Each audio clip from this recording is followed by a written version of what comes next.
as America moved westward in search of gold, land, and fortune.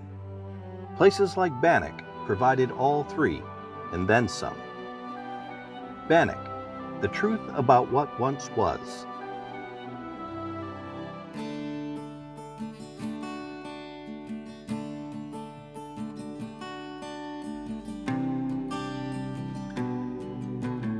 In 1862, John White and members of the Colorado-based group of Pike's Peakers discovered gold along the banks of Willard's Creek, named by the famous Lewis and Clark expedition.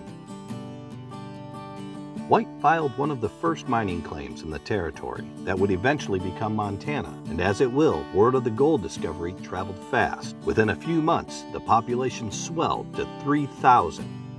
Prospectors, merchants, and service providers rushed to the area, which was now known as Bannack.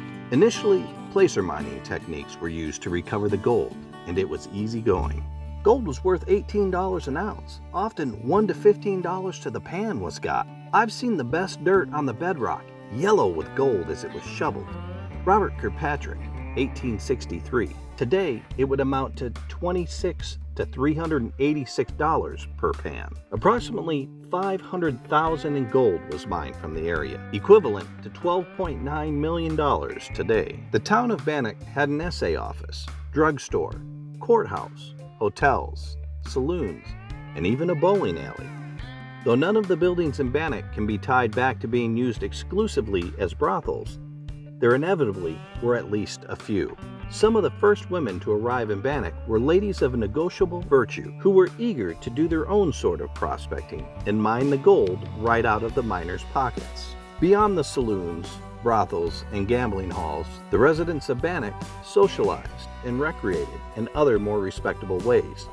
There were fraternal organizations like the Freemasons, whose lodge was located on the second floor of the schoolhouse.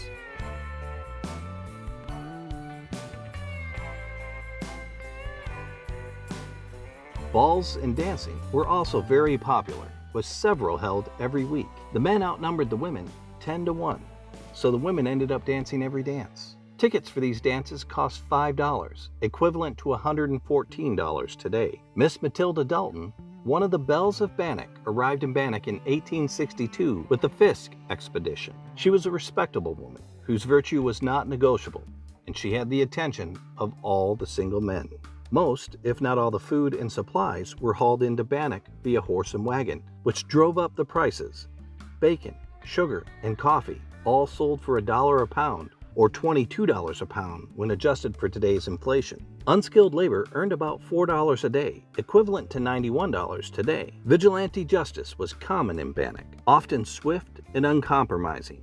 No one was immune to it. In 1864, vigilantes hung Sheriff Henry Plummer and two of his deputies, who were implicated as leaders of a crime by a condemned man prior to his execution. The cemetery is located just outside the entrance to the state park. The crumbling headstones tell a story of hardship. Many, if not most, of those buried here had not yet reached 40 years old. Bannack's very existence depended on the extraction of gold, and as the gold dried up, the people began to leave. The post office closed in 1938, signaling the end of Bannack.